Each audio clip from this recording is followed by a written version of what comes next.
Desde a origem da vida, existem elementos invisíveis no universo. Anos se passaram e algumas coisas continuam invisíveis aos olhos da sociedade.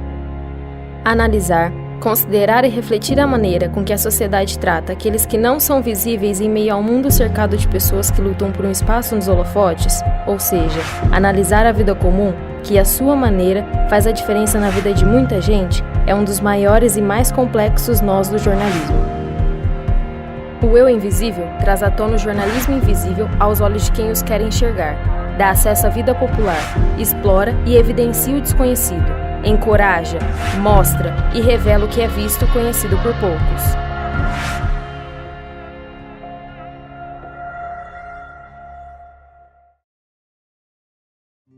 Nico nasceu muito longe do interior paulista. Eu sou natural da Bahia, do sertão da Bahia. Primeiro, eu vim de Pau de Arara, demorou 8 dias para chegar até São Paulo. Nico buscava a concretização de seus sonhos. Por 8 dias, acreditou que estava indo em direção a uma vida diferente daquela que tinha no sertão baiano. Sonhou, acreditou e buscou. Morou em São Paulo, mas encontrou o seu eu em São José do Rio Preto, interior paulista. Nico vivia de artesanato no sertão baiano e dessa mesma maneira sobrevive até hoje. Mas teve que trabalhar como engraxate e foi no antigo Canal 5 que seu caixote fez um pequeno pouso. Engraxei o sapato do Roberto Carlos, da Vanderleia. Tinha muitos artistas que estavam começando naquela época da Jovem Guarda. E dali eu era perto da Praça da República e eu comecei a fazer umas pecinhas, gravar no ácido. Fui um dos primeiros a expor na Praça da República, em São Paulo. Nico viajou pelo país vendendo artesanato. Há cerca de 40 anos, fez um evento em São José do Rio Preto. Conheceu o centro da cidade e por aqui ficou. Batalhou, não desistiu e conquistou seu espaço. Ele veio do sertão da Bahia, se arriscou na busca por algo novo, mas manteve seus sonhos dentro de si. Nico é vida, Nico é luz. Nico viajou pelo país vendendo o que mais ama fazer. Ele é conhecido por todos que passam pelo calçadão. Conquistou muitos amigos. E não pense em ir embora. Aqui, ele encontrou o seu lugar. Tá muito bom. Maravilha, né? A gente tem de onde tirar o pão de cada dia, entendeu? Se você não fizer mal para ninguém, se você caminhar nesse mundo certo, ter uma direção, você pode ser catador de latinha, pode ser pode ser o que for. O importante é a responsabilidade, a educação e o respeito com as pessoas. Estou aqui porque é aqui que eu me ajeitei até o dia que eu estiver vivo, que Deus quiser, e a prefeitura, que é maravilhosa, deixar nós por aqui. Manhã de 1990. Flávio Bem-vindo, de apenas 19 anos, sofre um acidente de moto. Um caminhoneiro não parou no sinal vermelho e atingiu em cheio seus sonhos. O jovem, que até então seguia uma vida normal, repleta de desejos, sonhos, fantasias e objetivos, não teve apenas ossos quebrados ou fraturas graves causadas pelo acidente. Naquele momento, teve sua vida virada do avesso. Foram 18 dias em coma e mais 23 na UTI. Aí depois, um tempo meu, a parte da equipe médica já tinha achado que eu já tinha até falecido. Falou para minha mãe que eu já não tinha mais condição de prosseguir o equipamento, as aparelhagens, já não estava dando muita reação para a sobrevivência. Aí uma pessoa entra lá, faz a oração para nós, que eu nem conhecia, uma colega minha, Vanderly, a Vande, aí entra, faz oração, entra outra pessoa e tal. Aí daquele tempo que os médicos já estavam quase desanimando ou não tinha mais condição, meus braços, minhas mãos já começou a mexer. Começou a mexer, dar um meximento de vida e tudo lá, eles, opa, uai, o que aconteceu? Tá mexendo, aí revoltou. A equipe, voltou de novo a equipe mexer. Por um momento, a vida de Flávio parecia estar no fim. Por alguns dias, uma mãe sofreu. Sofreu por não poder contar qual realidade ele enfrentaria. Carregou em segredo, o que causaria grande impacto na vida daquele jovem. Sem ter ideia de sua real situação, ele começou a estranhar e questionar por que tudo sempre estava preto. Aí eu falei, mãe, passou umas semanas, eu falei, por que será que está muito escuro? Por que hora que é agora? 11 horas da manhã. Mas por que está escuro? Por que está escuro? Aí deu essa visão, os médicos pediu para não falar, para não prolongar o assunto, que eu tinha perdido a visão total. Não era para falar, porque às vezes a gente se revolta no hospital, é um choque muito tremendo para cada paciente, estando no hospital. Aí cheguei num ponto até minha mãe poder falar, tinha perdido a visão, tudo. Flávio viveu um momento de sonhos quebrados, planos rasgados e lágrimas escorrendo. Flávio decidiu, lado a lado com sua família, que era preciso buscar mais, que ele e a família precisavam encontrar mais apoio para conseguir erguer a cabeça. Aí eu conformei tudo que já estava vivo, falei que a minha mãe ia compreender que eu ia viver na casa dos meus pais a mesma coisa que eu ia ser quando enxergava. Eu ia fazer um esforço meu com as orações das pessoas, com as orações minhas, depois para mim ter força de vontade e voltar a viver novamente. Flávio encontrou na vida espiritual um conforto. Mesmo sem a visão, buscou se encantar com outras belezas da vida. Em busca de independência, ele aprendeu a locomoção com bengala, buscou conhecimento em máquina braille e praticou com muita atenção e cuidado para conseguir uma audição mais apurada. Mas aquele jovem não queria ficar preso apenas ao aprendizado do dia a dia. Por isso, aprendeu a praticar esportes e então entrou para o grupo do time de goalball. Sempre com muita força de vontade e apoio da família, ele lutou, batalhou e não desistiu. Flávio representa tantos outros Flávios, Joões, Ricardos, Marias, Carolinas. Flávio representa a força, a sagacidade. Flávio representa a vida, uma vida vivida, mesmo com tantos obstáculos. Tenho 37 anos, sou mãe de 5 filhos, 2 estão comigo, 3 estão com o pai. Sou dependente química, fumante de cigarro e dependente de crack há 16 anos. E tô na luta, já vai fazer desde os meus, assim, eu tô sentindo mesmo a necessidade da ajuda desde os meus 30 anos. A primeira droga foi numa companhia de uma pista de skate. Eu andava muito de skate, eu era muito de fazer esporte, eu jogava handebol, entendeu? Aí eu parei com o handebol quando eu comecei a tentar fazer corrida naquelas pistas de corrida que tem em volta, tá? Fazer exercício. Eu acabei conhecendo, não foi eu que peguei, por uma revolta de família, do tal, eu vou usar por causa, não, por pura curiosidade. Como diz, se você tem curiosidade de uma coisa, não vá pela curiosidade. Porque a curiosidade, como diz, a curiosidade mata o gato. Uma jovem rebelde, uma jovem rodeada e envolvida pelo mundo das drogas. Acreditou que nunca seria uma viciada em drogas. Ela acreditou que com ela seria diferente. Vai ser sempre assim. Usou uma, não está mais satisfazendo. Vai para outra, não está mais fazendo. Junta as duas. Como as duas não estiver fazendo, vai para a terceira. A terceira estoura tudo. Quando você vê que está demais, aquela que relaxa, você usa. Quando você vai ver, você já está usando os três ciclos. Quando você vai ver, você já está se destruindo totalmente. Elisângela se afundou. Morou na rua.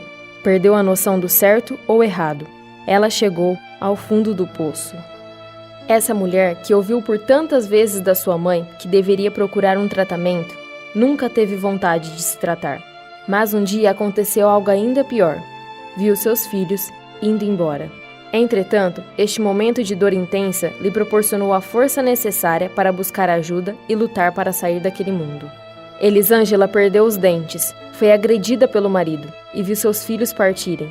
Perder a dignidade e ver a vida que tinha antes se distanciar cada vez mais fizeram com que ela entendesse que era necessário parar e lutar, mesmo que isso exigisse dela uma grande força que até então ela não imaginava que tivesse. Agora que eu estou dando valor na importância dos meus filhos para mim. Tantas outras mães carregam sonhos em seu peito. Carregam a esperança de uma vida com mais oportunidade para quem conseguiu dar o primeiro passo. O primeiro grande passo, se libertar do vício. Em nossas mãos carregamos oportunidades. Nossas mãos mudam vidas.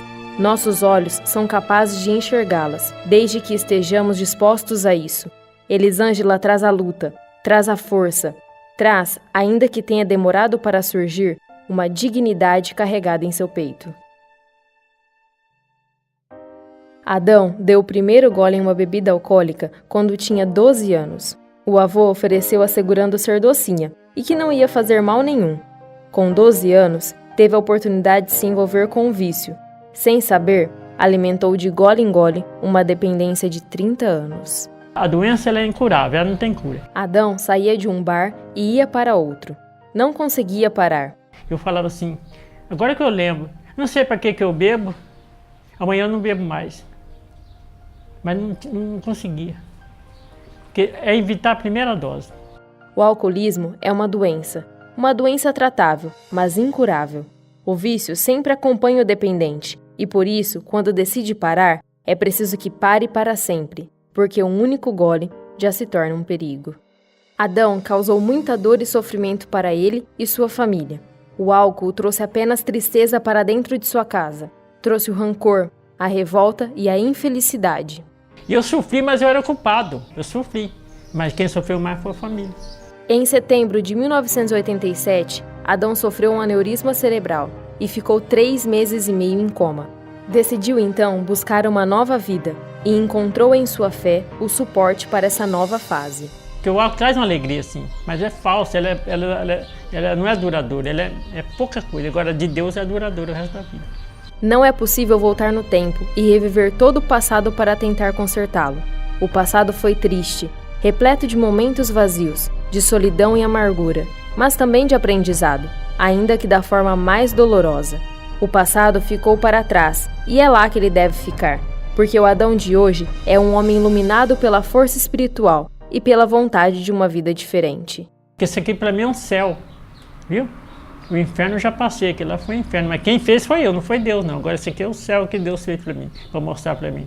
É por isso que todas as pessoas que saem do alcoolismo ou da droga, principalmente por dor, tem que ter uma religião. Em meio à Segunda Guerra Mundial, na cidade alemã de Brandemburgo, nasceu o Sr. Kurt. 4 anos depois, Kurt e sua mãe saíram da Alemanha de trem para a Áustria para fugirem da guerra. O pai, um soldado do exército de Hitler, continuou na batalha e só os encontrou quando a guerra terminou. Eu lembro que nós pegamos um trem de Brandemburgo para a Áustria. Esse trem estava super lotado de gente querendo sair da Alemanha. E aí esse trem ia, aí de repente vinha avião inglês bombardeando o trem. Só aí o trem parou, todo mundo saiu correndo para o mato, até o avião passar, não acertaram o trem até hoje. Em 1951, 6 anos após o fim da guerra, Kurt veio para São Paulo com seus pais.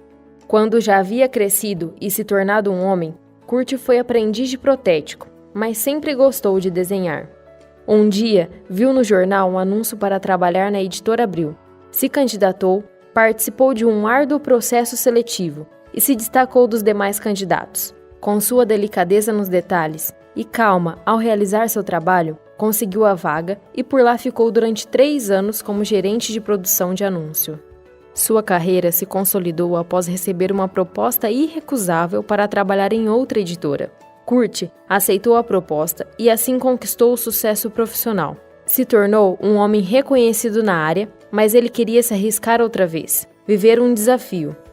Então, um amigo sugeriu como brincadeira que fosse plantar batata. Kurt reuniu a família e contou quais eram seus planos. O filho, muito pequeno, não compreendia ainda quão diferente seria essa vida, mas sua esposa aceitou o desafio e foram para o sul mineiro plantar batata. Assim, conquistou muitas vitórias com o plantio. Nesse novo desafio da vida, procurou livros sobre o assunto, mas nada encontrou. Veio uma nova ideia para quem nunca fugiu delas. Fundou a editora Girassol e, por meio dela, escreveu e publicou, em 1975, o primeiro dicionário técnico de agricultura. Eu sempre procurava literatura a respeito, livros a respeito de plantio, essas coisas. Não achei. Aí é onde surgiu esse livro, Dicionário Técnico da Agricultura, que eu fui pesquisando junto com os vários engenheiros agrônomos, cada um fornecendo material para fazer o livro. Kurt é um homem culto, sábio, instruído e educado. Teve uma vida de desafios e se arriscou.